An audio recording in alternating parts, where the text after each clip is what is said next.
Welcome back, everyone. I'm Sarah Peck, and this is the Startup Pregnant Podcast.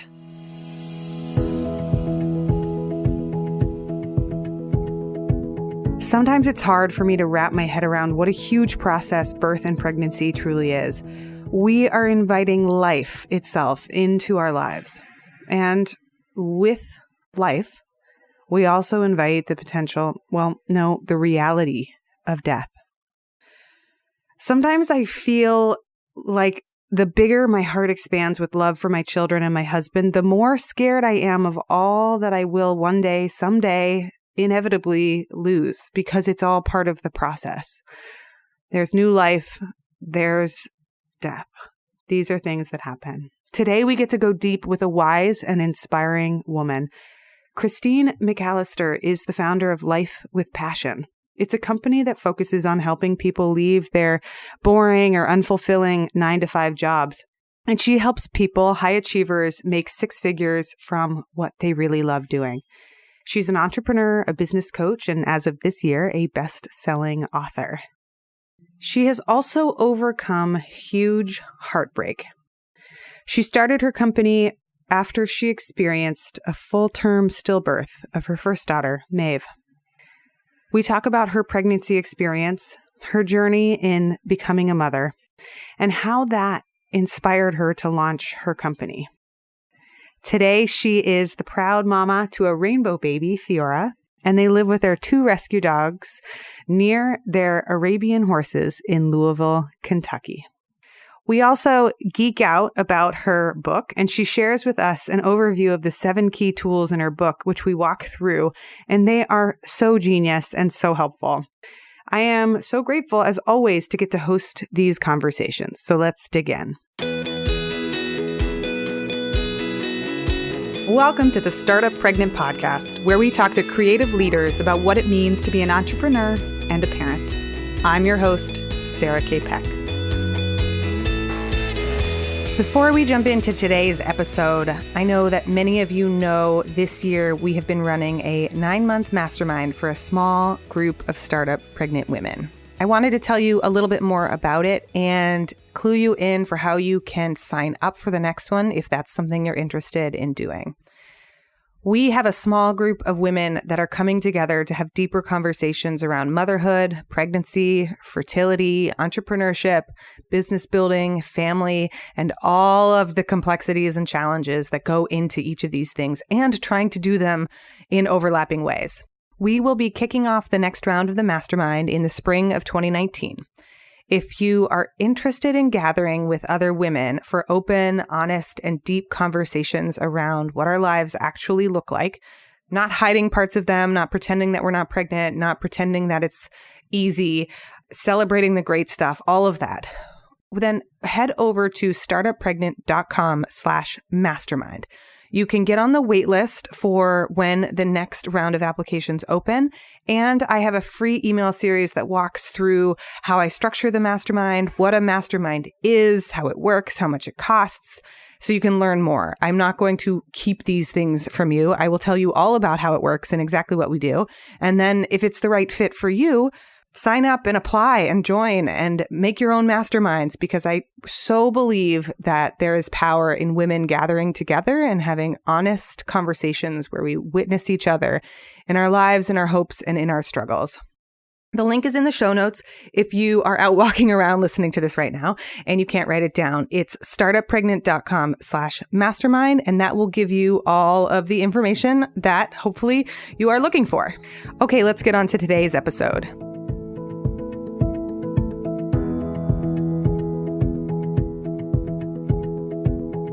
Everyone, I am so excited to welcome Christine to the show. Christine, hi, how are you? I'm so happy to be here. Thank you for having me, Sarah. So my favorite first question to ask people is to tell me about their morning. What time did you wake up today? Not every morning, because parents don't have every morning, but For sure. What was today like for you? Today was awesome because I woke up at 8:19. Oh. My toddler was still sleeping. And so I wasn't rolling out of bed feeling completely hungover without actually being hungover from lack of sleep. And I was able to start my morning with a little bit of quiet and solitude before my nanny got here for me to start my workday. And what time does your nanny arrive? 9. 9. And then is your nanny taking care of your kid all day? What does that look like? I have her 10 hours a week. I have her from 9 to 2 on Tuesdays and Thursdays. And then on Wednesdays and Fridays, my daughter goes to daycare from the time whenever she gets up. I let her, get up when she wants until 5:30. Your day sounds divine. I'm like, I'm having a little coffee over here because I woke up too early.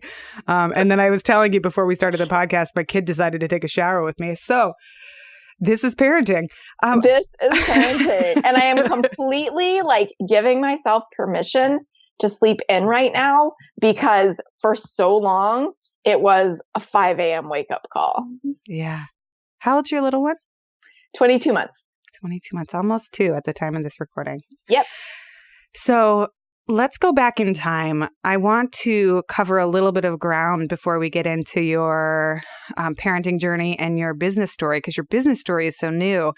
Where were you in your career path? What does your career path and your business journey look like if you go back 5 or 10 years? Sure. So what year is it?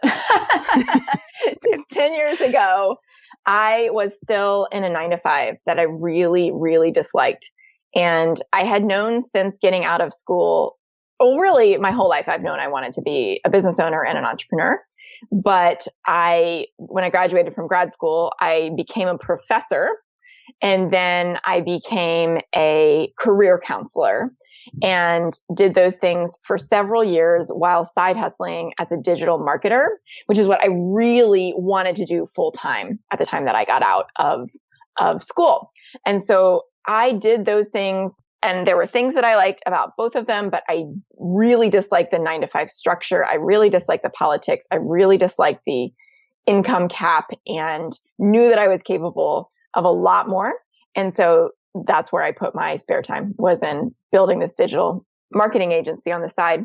And then in 2010, I quit the 9-to-5 world and went full time with my digital marketing agency, ran that full time for 5 years. And then in 2015, and I know we're going to get into this a little bit more, had a major life change that caused me to take a look at everything in my life. And out of that, my current business, Life with Passion, was born. Mm-hmm. So you ran your business for about 5 years, the digital marketing consultancy. And let's go into your parenting journey, because this is all related. So 2015, tell me the story. Yeah. So in early 2015, I was expecting my first baby, and we were doing the natural thing. And we had decided we were going to wait to find out the gender. And it had been a rough pregnancy on me, but a perfect pregnancy for the baby. And I was dealing with things like perinatal depression, which I didn't know was a thing until I couldn't get off the couch, and a lot of sickness, physical sickness as well as mental sickness. And I was dealing with a lot of doubt and fear about what I was going to be like as a parent. I was terrified I wouldn't like it. And I was scared of what it was going to do to my life and who I was, and just very insecure about how I was going to be as a parent at that time, because I wasn't even certain that I wanted to have kids. And I think that this is something probably a lot of your listeners can relate to.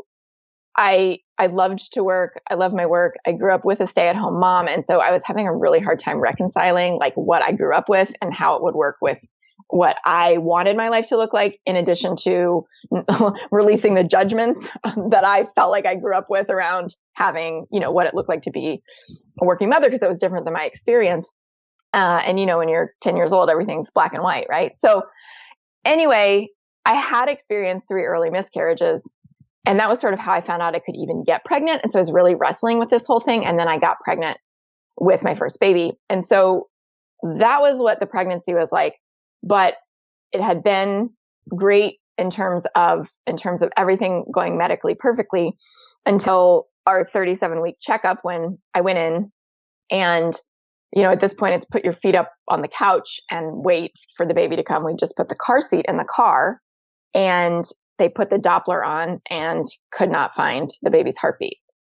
And so that moment snowballed into putting me on the ultrasound machine, where they made the pronouncement that the baby had passed away and sent us directly to the hospital for everything to be confirmed again and check in to be induced to deliver this baby that had suddenly passed away.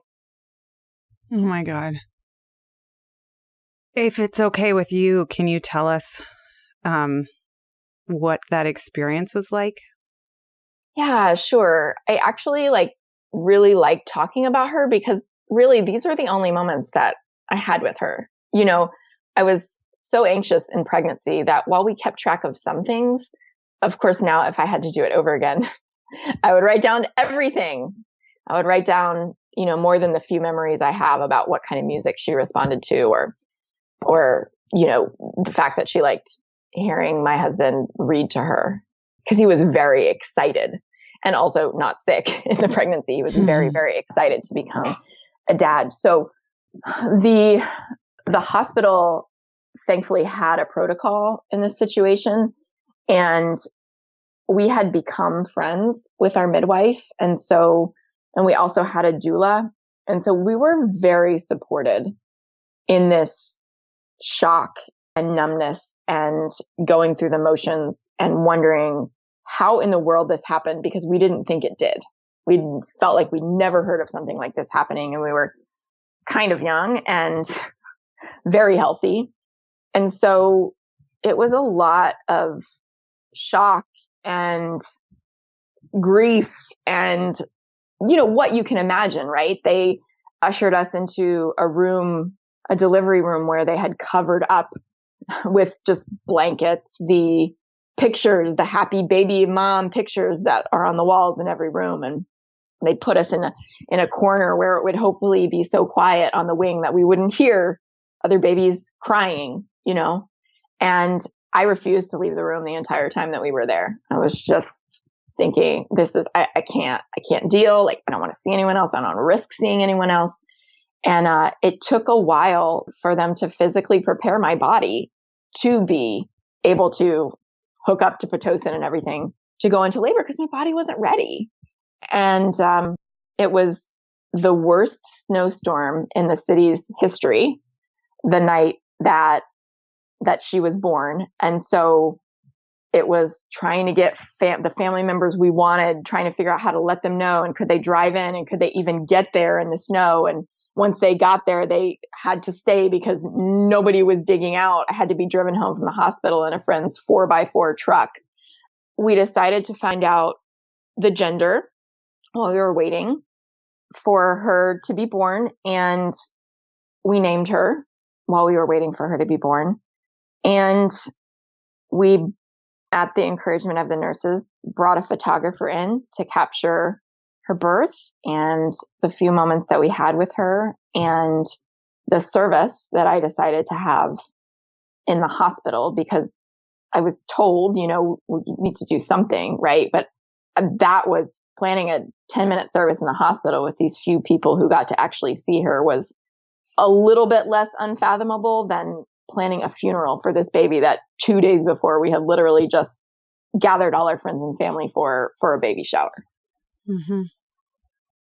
Oh, sweetie, I'm sure people listening too, my head is spinning with all of these questions, and then I also am not sure which ones to ask.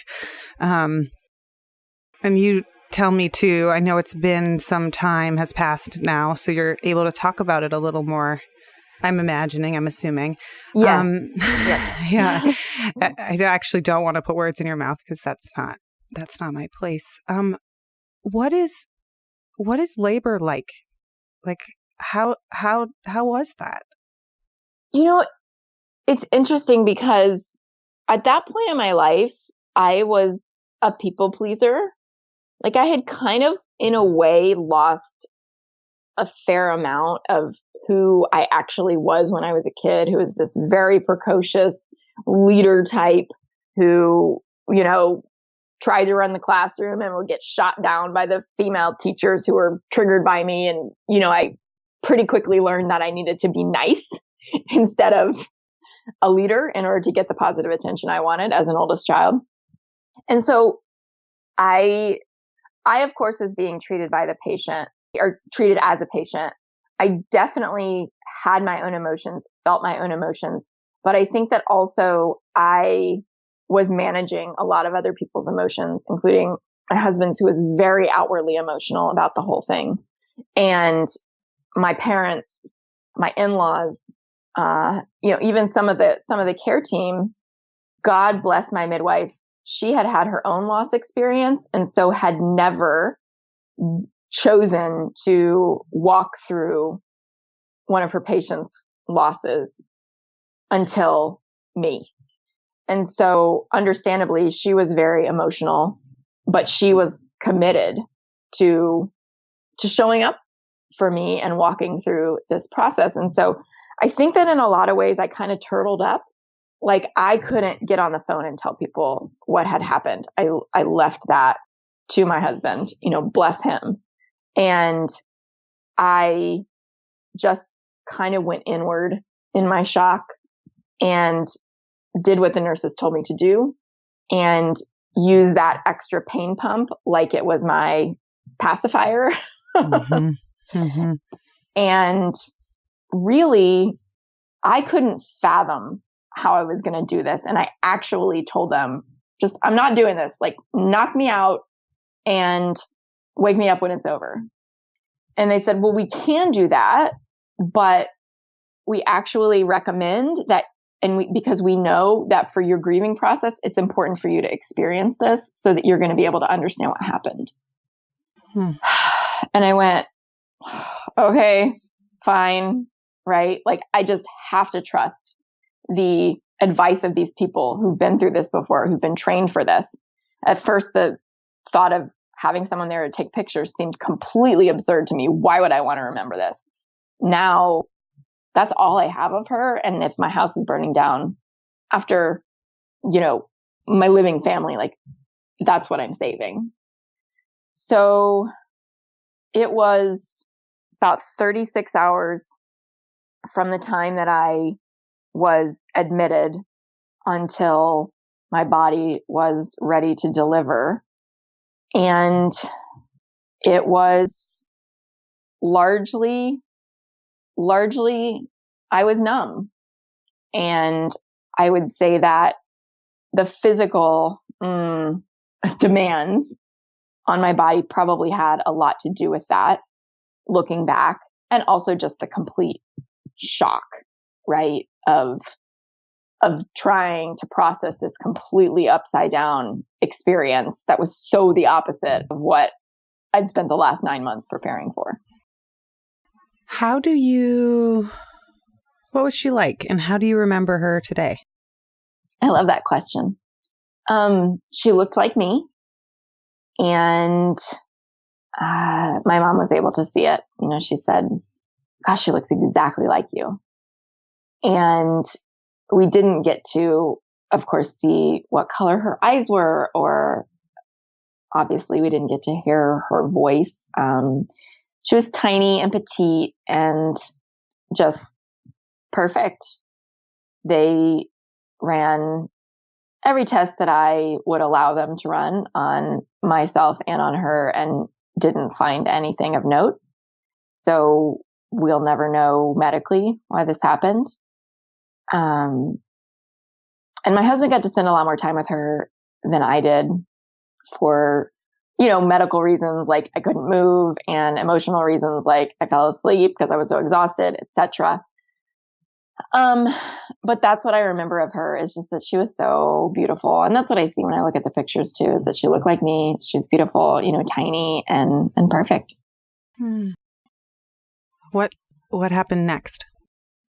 Well, we decided that we just wanted to get home. I think that experience, honestly, we speak on continuing education panels now for people who are being trained to deal with any type of pregnancy loss, care providers and hospitals, et cetera. And really we had a wonderful experience as far as these things go, and much better than a lot of the friends that we've made and have heard their stories about what they experienced. So I'm really, really grateful for that. And also we just wanted to get home. We didn't have any idea what we were doing. And my husband said, you know what? We could stay here forever and it would still not be enough time with her. So how do we decide what time is enough? At the end of the day, we decided to just go home.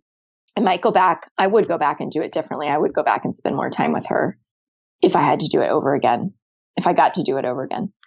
But as I mentioned, we had some friends drive the 45 minutes in the crazy unplowed roads to come get us in their big truck. And they just loaded me from the wheelchair into this truck and dropped me off at our house. And my parents were there, and we called the therapist that we had been seeing at the time. And I know you love therapy, so do I. I do. And she got her husband to drive her to our house, brought us Blondie brownies, and sat with us for an hour and just gave us a free session. And, she's a pretty high level, very successful therapist. And for her to do that, so touching. My own therapist, since we're talking about therapy, my personal therapist saw me and refused the check I tried to pay her for in my first session and said, go spend that on something that brings you life. And so I bought this beautiful rose tree that had flowers the same color as Mave's lips. And that was my kind of something to give us some feeling of life in this snowy, stark experience that we were having. And I also remember that there were these two turtle doves who, oddly enough, had shown up when we lost my husband's lifelong companion dog.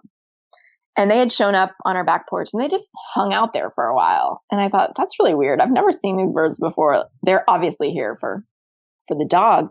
They came back when we got home from the hospital after losing Mave, and they've been with me ever since.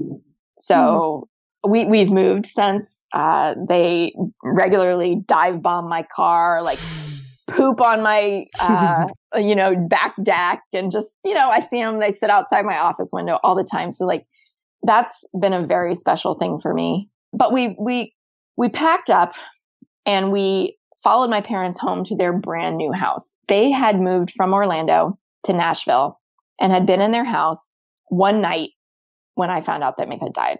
And so the house is still everything's still in boxes. There's no sheets on the bed, nothing.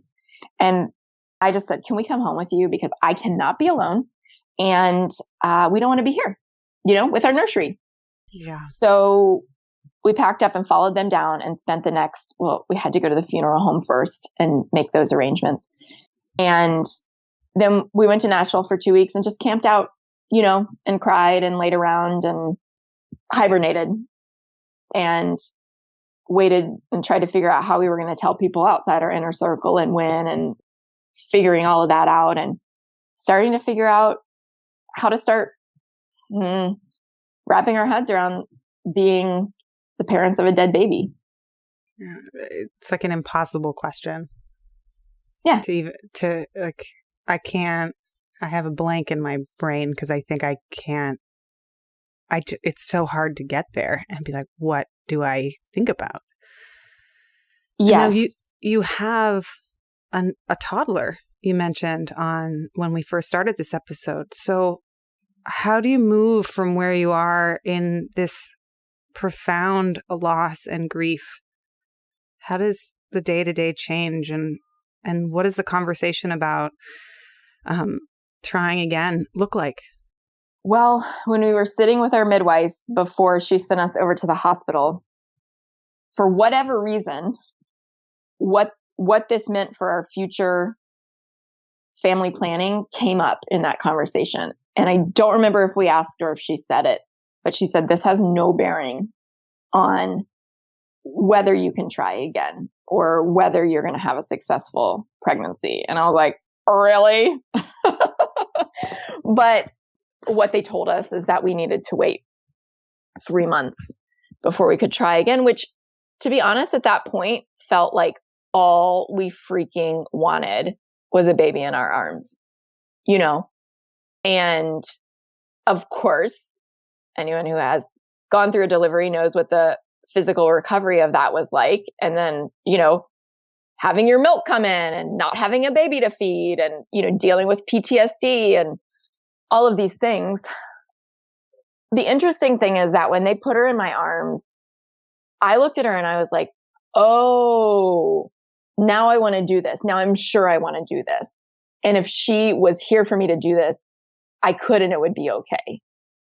And so she answered that question for me that I had been wrestling with for years.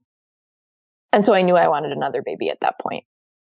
So we tried when I was medically cleared to, and I wasn't ready. And we were using fertility treatments and they weren't working. And I'm sure it's because I wasn't ready.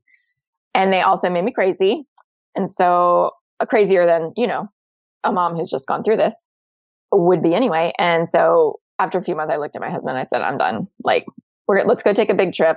I don't want to worry about this right now. I need a break from this stuff and from the way it makes me feel.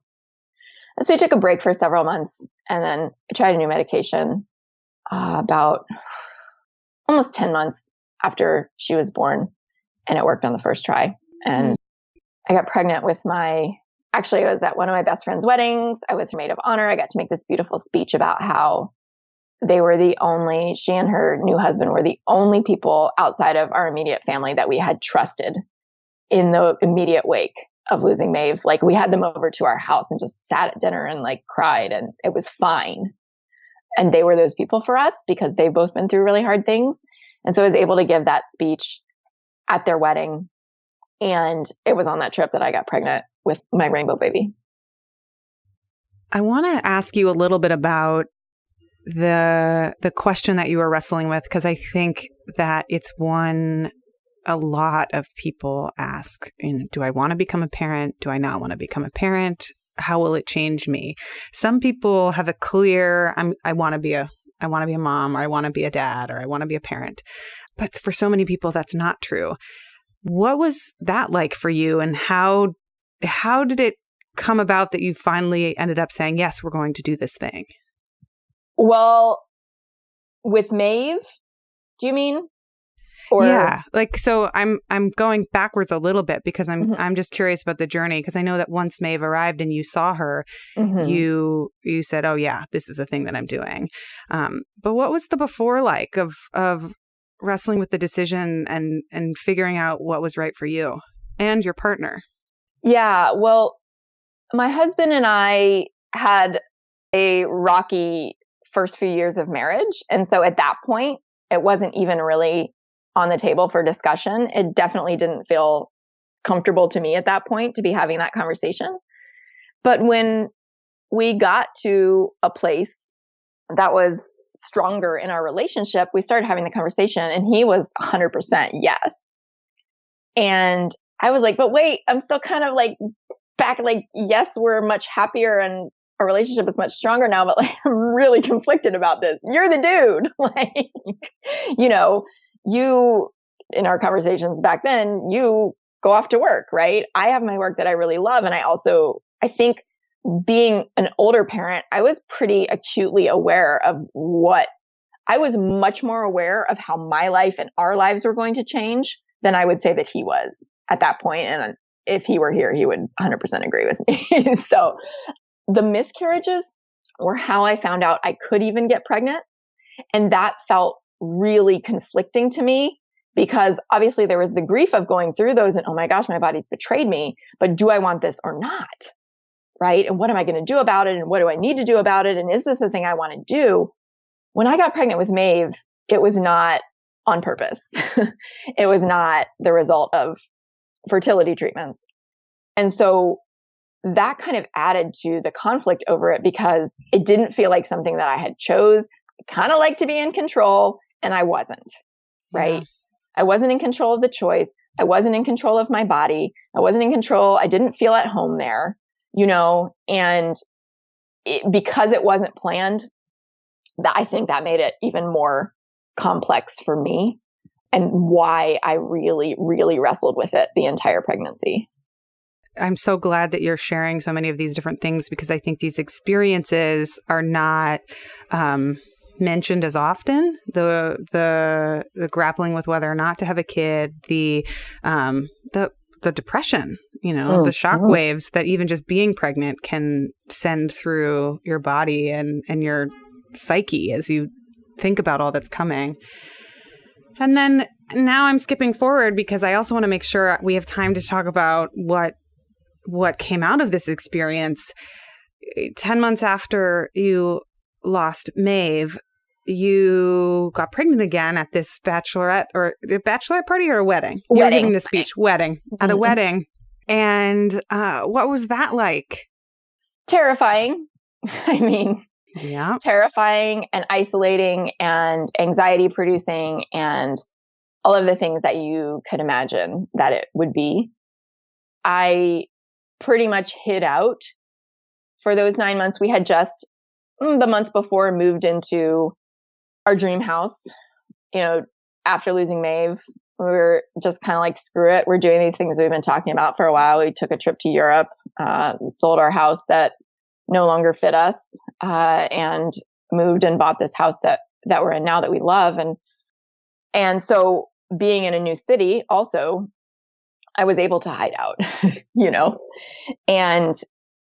and really cocoon myself and do what was comfortable for me, which was work, and do my best to manage my anxiety and my physical symptoms. I would be on calls with clients and be muting while they were talking to like throw up because I was so sick, but also really grateful that I had the work to focus on because I love it, and did not tell people until very late in the pregnancy. Wore baggy shirts, put on my RBF whenever I would go out in public, wore sunglasses in the grocery store, joked with my husband that I was going to have him buy me a big t-shirt with a big no sign on it.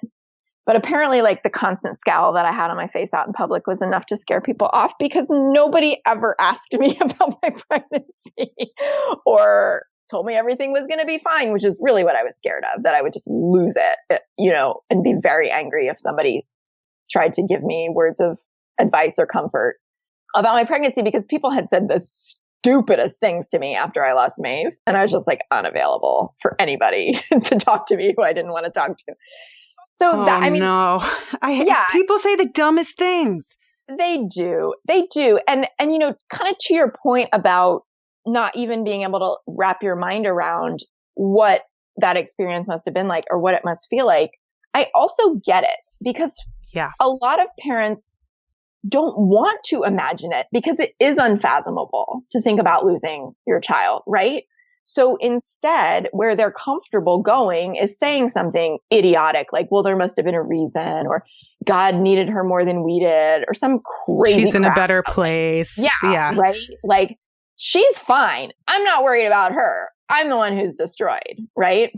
So anyway, having had those experiences in the previous year, I just completely protected myself and stayed with my care team, even though it meant driving an hour for every appointment, and really, really advocated for myself and for an early delivery and for all of the things, extra appointments, all of the things that I needed to help me to manage this experience that I was having.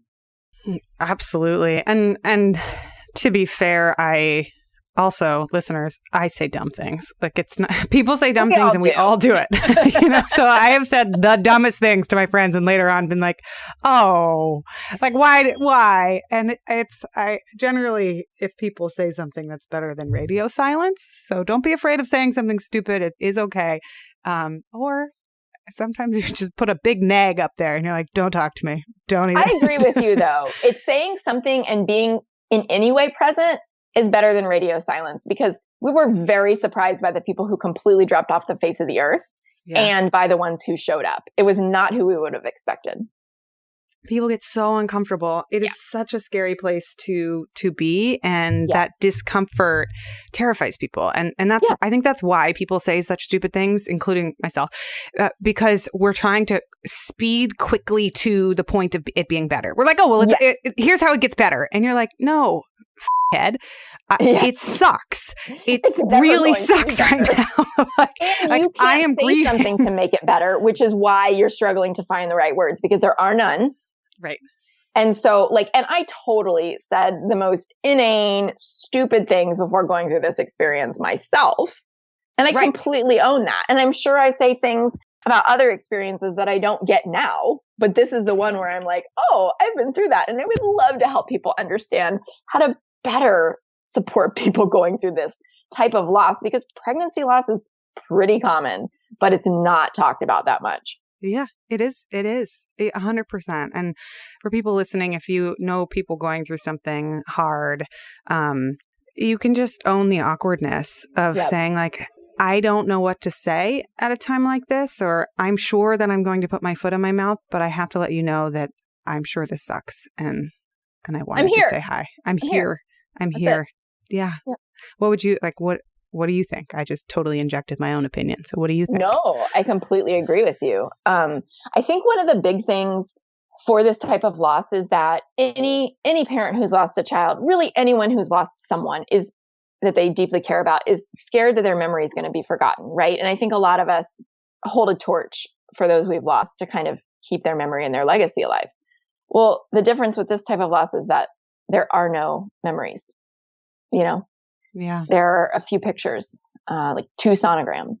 And so it feels very like, how do I make sure that people know that she was a person and that, and that she existed? And I think that because it's so uncomfortable, a lot of times people avoid talking about it to you, but I love talking about her because I do get to keep her memory alive, and she was real, Mm-hmm.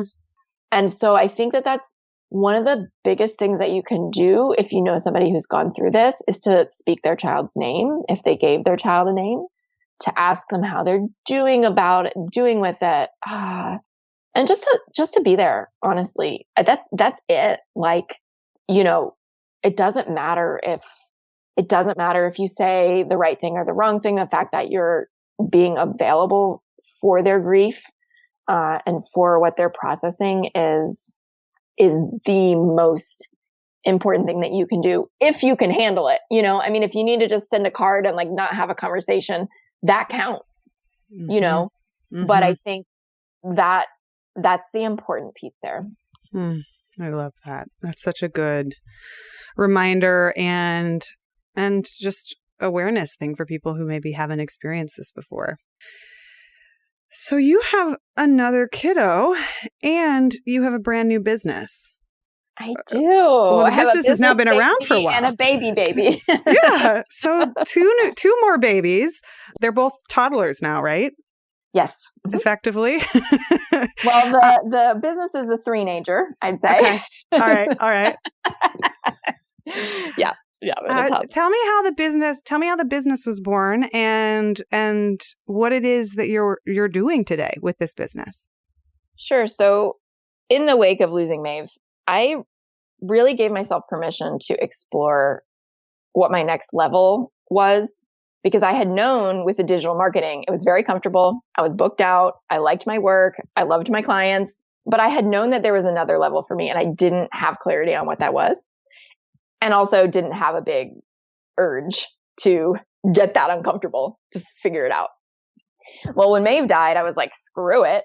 the worst thing that's ever happened to me has already happened to me. I'm not scared of anything anymore. Let's do this. So I continued asking myself, what is it? What is it? What am I supposed to be doing? What's my next level? What's that thing that's going to tie my passions, my talents, my zone of genius together? What even is my freaking zone of genius?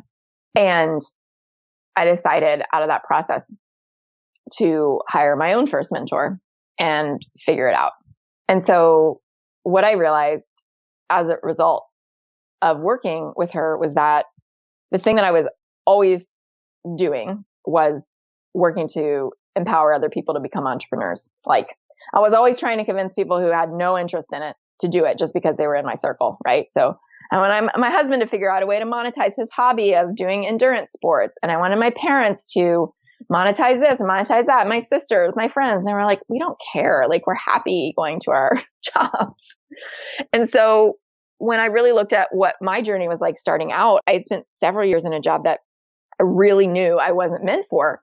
And I also felt very, very stuck because I didn't have the plan. I didn't have the plan. I didn't have the, the support and the clarity to just go out and quit my job and do it. Even though when I finally quit my job, I replaced my income in the first month. Like, it wasn't a thing, it was obviously what I was meant to be doing. So I realized that my mission and the legacy I wanted to create for Mave, since she wasn't here to do it, because to me, that was the only way I could parent her, is to create a legacy for her, was to do this thing that would help other people, at the risk of sounding cheesy, like own their own strengths and passions and actually fulfill the dreams that they had for themselves. Because I'd always been the kind of person, apart from figuring out how to quit my job, that if I wanted something, I just was like, all right, I'm just going to go do it. Like, I wanted a horse. I went and got a horse. I wanted 4 horses. I went and got 4 horses, like on a teacher's salary, whatever. I was just like, I can do this. It's fine. And I think that's just one of those weird things about me that's been true since I was a kid. Well, the one place where I really got stuck was figuring out how to start my own business, quit my job, replace my income. So I decided that I was going to figure out how I had done that and also help other people build their own confidence, figure out what they could do, and help them with a strategy as well as the mindset of doing it for themselves, because I've been doing it for a long time, and Life with Passion is my 4th company. So that's what I did. That was terrifying. I'd never had a personal brand. I'd always been behind the scenes. I'd always booked out on referrals. And now here I was, this person with a personal brand, doing live streams, taking photo shoots and doing all this stuff. It was extremely uncomfortable. But what I actually found in the process was that I rediscovered who I'd been as that 5-year-old kid getting shamed for being bossy, and who had wanted to be famous and a performer, but who didn't have the whatever to be a Hollywood actor or a Broadway star. And this was my vehicle, and also a vehicle for so much good and so much change. And so in that process, I found my life's work.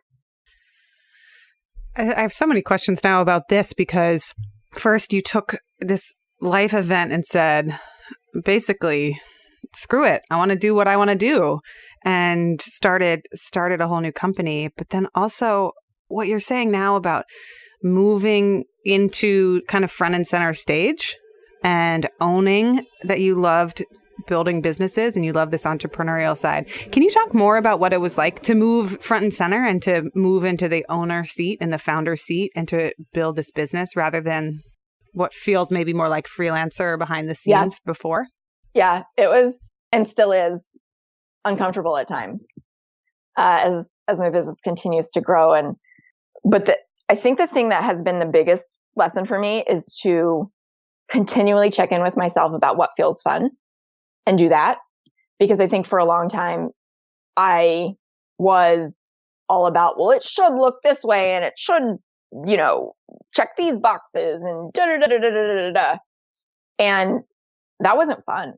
It was the hustle mentality that frankly, I really had to wrestle with in order to shift when I had a living baby to parent and I have 25 hours a week of childcare in which to run my business.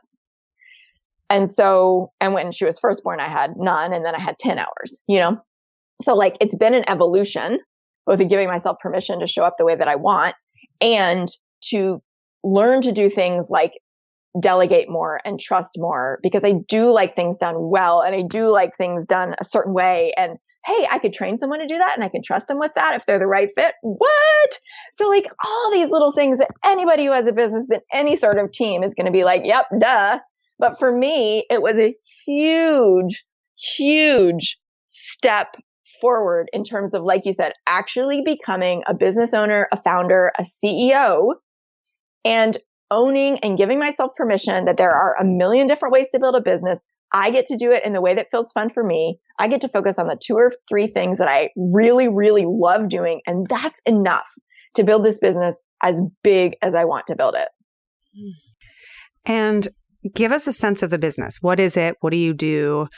I know you help other entrepreneurs, and you've recently written this book. But tell us, like, and what is the structure of the business? How does it work?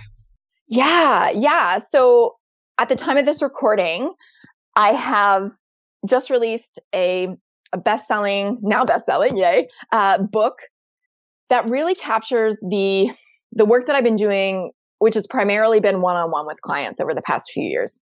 So that's been the primary structure of the business, is working with clients who are either in jobs that they want to transition out of by building something on the side and replacing their income, or they've already quit and their business isn't working the way that they want it to, and they're afraid they're going to have to go back. So they want to get help building the business that they love, or maybe pivoting to something that they love more than what they're doing now, and get kind of like long-term support to help them do that. So I kind of say it's like having a business partner without actually having to have a business partner, the headaches that can go along with that. And that's my goal, is to really be a high-level mentor for these people who are looking for the shortcuts, right? Looking for the shortcuts, looking for the support and accountability. Because I think a lot of times there's this great quote that I love. I heard it from my friend Adrienne Dorison, but she said, we're in our own jar and we can't read the label. And so I love being that person for people. And I think also the confidence and self-doubt piece is so huge, because we're not taught typically to be entrepreneurs in our schooling and in our life experiences. We're taught to be good employees. And it is a learned skill for most of us. Most of us are not straight out going, oh, I know exactly how to be an entrepreneur and have that personality. Most of us learn along the way. But I think it's a fallacy, especially among like people who are used to just being good at things. When you try to start a business, you're like, what the heck do I do? Right. Yeah. And so that's really my passion, is to help people figure out like what kind of business works for them and their life, and what kind of strategies work for them and their life and their personality. Draws on my teacher counselor background and training. And also I love the visibility piece. It's one of my favorite parts. Right now I'm in the middle of recording my audiobook, and it's like one of the most fun projects I've ever done, because I'm performing. Yeah. And so I plan to, and maybe even at the time that this episode airs, I will be launching my speaking career. Right now I'm looking for a speaker's agent, and just planning to take the message wide and scale the business in that way, because it is so freaking much fun for me. So you did client work for a couple of years, and then from there you started writing this book. And the book, at the time of this recording, because we know this interview is going to come out about 6 months later, it launched really well. The book did amazing. It became a #1 bestseller in several categories. Tell me the title of the book. The Income Replacement Formula. Yep. 7 simple steps to doing what you love and making 6 figures from anywhere. That's so cool. I was reading through part of it today. The 7 steps. It's interesting. Like, as a personality, I don't always love going to things that are 7 steps. And then when I was reading your book, I was like, oh, I like these steps. Can you talk about what they are and give us kind of a sneak peek into the book? Absolutely. And you know, it's so funny that you say that, because if you would have seen the first manuscript I delivered to my editor, it was a complete hot mess. And she has a strong background in online marketing. And so she's, as well as being an editor, so she said to me, you need a system. And I was like, yes. I don't have a system. And she said, yeah, you do. That's why all your clients are quitting their jobs. You're obviously doing something with all of them, as varied as they are. And I said, well, you're going to have to figure it out and extrapolate it from the book, because I don't know what to tell you. And so, it's a great marketing title. Let me just be clear that just because my brain, it gets a little, what is it? Ornery? When I see that, I'm just like, as a marketer, I know how well it works. And then as a person, I'm like, huh. But I was reading your book and I was like, I really like these 7 steps because they're not typical, and the system is awesome. So wait, now keep going. Tell me about it. Thank you. But I totally get it. So the goal here is to help you just really simplify it, right? 7 simple steps. So step 1 is decision. You got to stop asking yourself if you're going to do this, if you really want it, if you should, and you just have to make a decision and like get rid of all of that energy that you're putting toward waffling, right? This is something you want to do. It really is as simple as making a decision first, so that you can open up your brain to think about, okay, well then what's next? What do I actually do to bring it about? Step 2 is actually a significant portion of the book. It's mindset. And I think that this is one of the things that, if we're going to talk about my system, like actually features much more heavily in my work than the way that a lot of people work or share. Because what I found is that specifically in this population, of high achievers, that's the biggest thing. We do not have a problem executing. Like, action is our default, right? If someone would just tell us what to do, we go do it already. But where we get stuck is in overthinking and getting overwhelmed and doubting ourselves, because as capable as everyone else thinks we are, we, I think as a population, suffer from more self-doubt than most. And so I think that, isn't it weird? I think there's a correlation between that and the level of self-doubt, like a positive correlation between people who identify as high achievers. And I never realized it until I started working with a bunch of them and hearing from a bunch of them. The interesting thing for me is that actually, as I expand and as I get bigger, the self-doubt also gets louder and bigger. And it's not something that goes away. It's something I have to get better and better and better at dealing with. Exactly. Oh my gosh. Yes. Right. It might still be the same stories. They might crop up in different ways, so you don't recognize them at first, but learning the tools to manage them so that it doesn't stop you. Yeah. That's a learnable skill, right? Mm-hmm. It's not just the Gary V's of the world who are like, I'm buying the jets and I'm going to crush it. Right. Like, and I've always been that way. Right. Yeah. No, like, yes, Gary, like go Gary, but also some of us need to develop that skill set in order to become, as successful as we want to be and to deal with that self-doubt at every level. Right. Right. Okay. So first is deciding. Second is dealing with the mindset. Yeah. What's number 3? To think like an entrepreneur. Number 3 is niching. So that's something that I see a lot of new entrepreneurs struggling with, because they feel like their thing can help everyone and they don't want to leave anyone out. And I've totally felt that way myself. But the more niche you can get, the clearer people are on whether at least what you offer in the beginning is for them. Mm-hmm. And that also gives you the ability. I've been very surprised by the people who come to me who don't fit maybe the description that I have on my wall, but who really resonate with the pieces of my story that I decide to share over and over, or the weird things about my personality that I decide to share over and over. We always seem to find each other. But if I didn't share those things and I wasn't clear on my niche, it would feel very confusing, right? The message would feel very confusing, and it would be unlikely that I would be having the success that I'm having. So I think that's a super important piece that a lot of people miss out on, because out of that come the following 4 steps. If you're not clear on that, the rest of them are not going to feel easy or clear to you either. Yes. Oh, yes. For the longest time, I ran myself under the Sarah K. Peck brand, and I just wanted to talk to everybody. I talk about psychology and this and that. And when I started Startup Pregnant, which is very specific, mothers, entrepreneurs, founders, right? There's still a tremendous number of them out there. We haven't stopped having conversations. The way applications to work with me changed. Instead of getting 200 applications with like 100 of them being semi-qualified and then going down to 40 and then picking through them and having to interview a bunch of people and then getting to 20, I get 9 perfect applications. I love it. You're doing I get zero noise. Yeah. Yes. And they're like, here's my money. right? You're my person. Yes, exactly. And they know and they're like, this is worth it. I want it. They're perfect. That I feel like they're smarter than me. It makes me nervous. And like, I'm just like, what? Like, what? But that's the self-doubt creeping in again. And it's amazing. It's so amazing. Okay. So number 3 is niche. Number 4. Yep. Number 4 is offer. So now that you know who you're serving, it's time to create something that they want, right? Because now you know who you're serving, you can figure out what they want.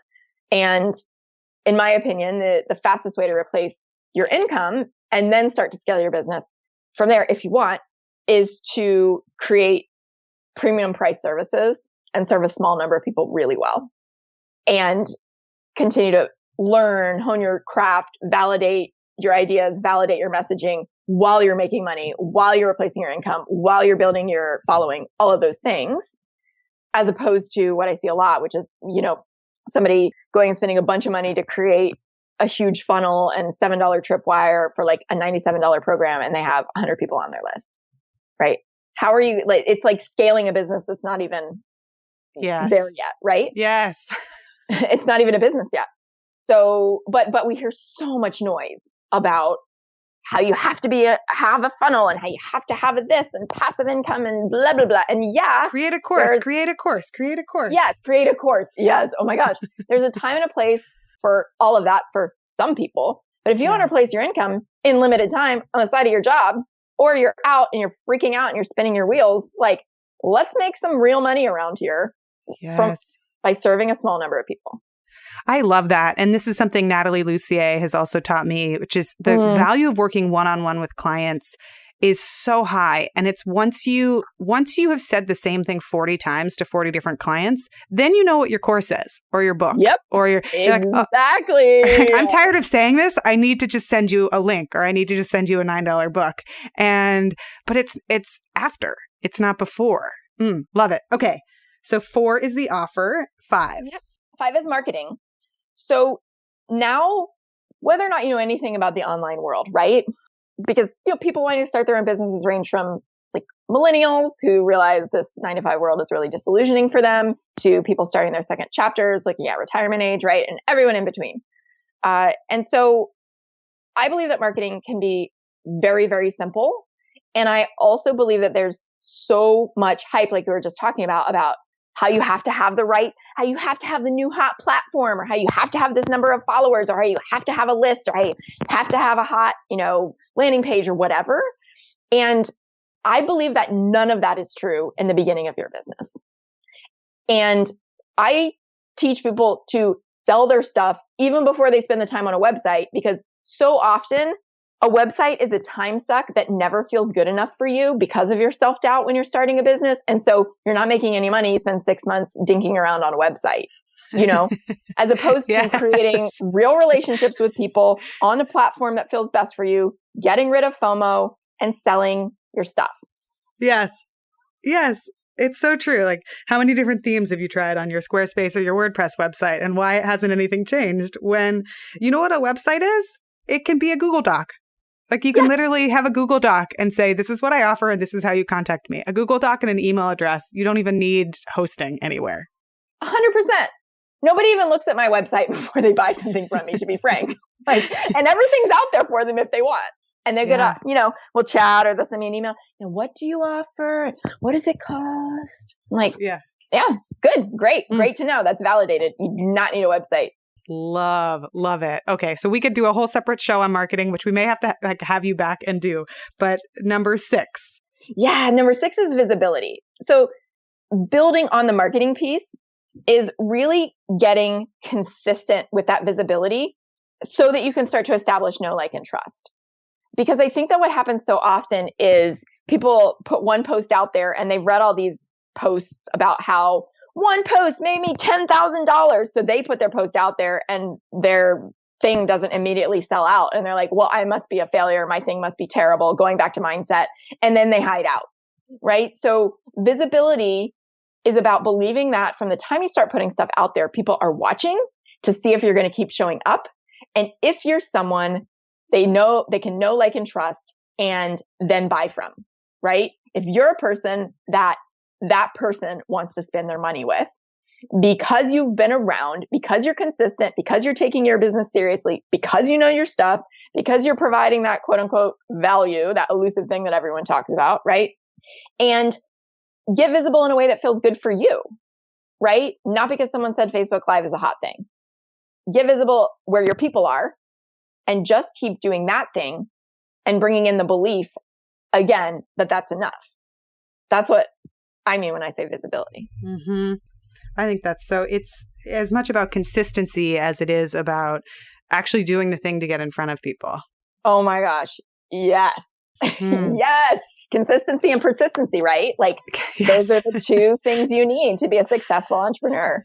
I was taking the marketing course with Seth Godin, and he was like, don't change your messaging when you get bored of it. Don't change it when your graphic designer gets bored of it. Don't change it even when your clients get bored of it. Change it when your accountant gets bored of it. And I feel the same way about blogging or about like producing. It's like, keep going. People are listening and they're there with you, and they're not as far as you are in the material or the content. So just keep on showing up.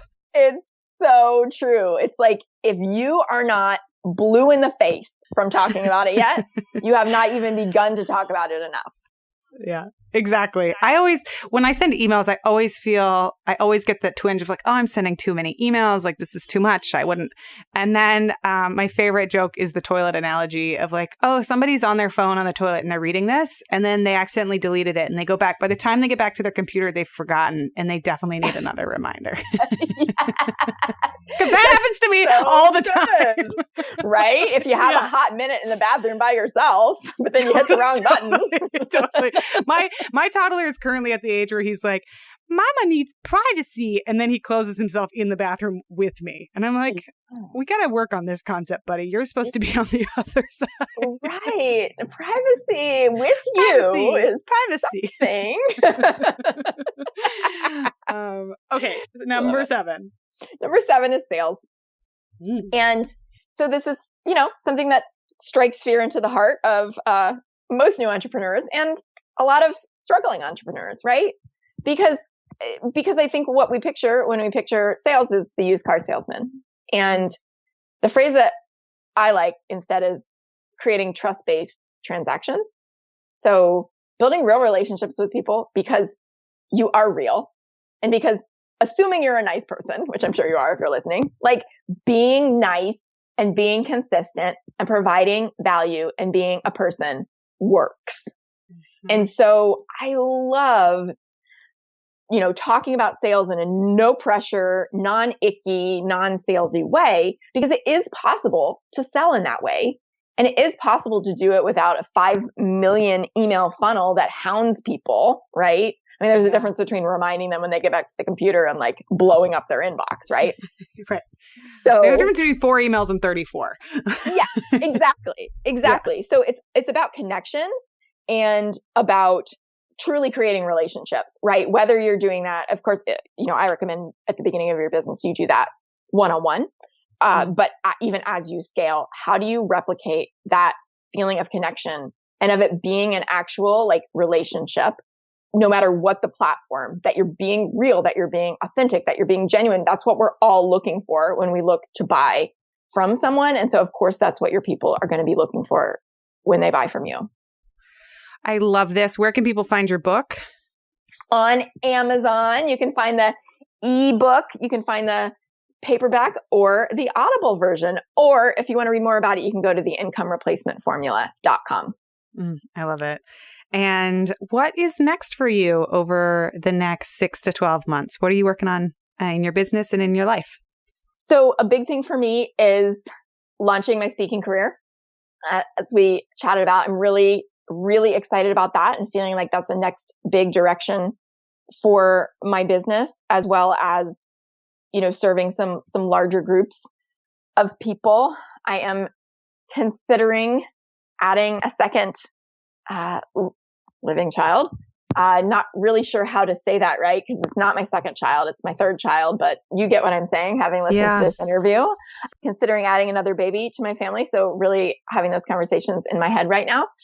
Because again, my husband's like, when are we doing this? Let's go. It's happening. So, So that's the space that I am in personally, to be completely transparent, but really just continuing to focus on finding ways to make this business something that feels like a complete joy every day, right? Where my default as I go to each level is my brain's like, oh, how do we make this hard? How do we make it feel like work? Right? Because it's an old story for me. So embracing things like, I'm going to go take a day and have one of my best friends who's an audio engineer the heck out of my audiobook. And we're not going to check emails, and we're going to dance in the studio, and we're going to be ridiculous, and it's going to be awesome. Those types of things that are also business building. Those are the things that I'm looking for. And I know that speaking is one of those. And I know that traveling more and connecting and looking to be part of retreats and in-person events is something that I've been getting a ton of energy from lately. I think I'm finally recovering from the hiding out of the pregnancy and then the kind of being tied down of breastfeeding and up all night every night and, Yes. Not getting out of completely undesirable clothing, all of those things that we get. Yeah. It's feeling like a really exciting phase to do more of that in-person visibility stuff. So I'd say that's where I'm going. It's so fun to see how the pregnancy and the parenting cycles intersect with the business cycles, because I remember there was such a huge surge when my kiddo turned either 12 months or 18 months and we weren't pregnant for our second kid. And I was like, let's go. I'm going to be out everywhere. I'm going to all the conferences. I'm leading retreats. I'm doing because there's this window because I knew that if I got pregnant again, I would be vomiting. I'd want to be home. And then breastfeeding, traveling and breastfeeding, if that's something you do, bravo. For me, I'm just I feel tethered to an electrical outlet / a mama cow. And it's less fun to go to conferences like that. So yeah, way less fun. I've done it. I traveled to Germany and was pumping while I was there, and I could not translate freezer correctly. And I kept looking it up. I was like, Kühlschrank. And the guy behind the desk was so mortified because I was handing him bags because I didn't have a fridge in my room. Oh my God. That's a different story. Christine, it has been a pleasure having you on the show. Where else can people find you on the internet, your website, your socials, all of that? Thank you so much. Yeah, this has been an amazing conversation. My website's lifewithpassion.com. You can find me on Instagram or on Facebook at LifeWPassion. Amazing. Thank you. And I always say this and I mean it. Leave us a review on iTunes if you like our show. It takes a few seconds and it really does help us a lot. If you want more of what we're talking about, go over to startuppregnant.com and get on our email list. We send out a weekly newsletter with time-saving tips for parents and entrepreneurs. And I always include a weekly gadget or tool or something awesome that we've stumbled upon to help make your life just a little bit easier. And as always, you can reach out to us at hello@startuppregnant.com. We love hearing from you.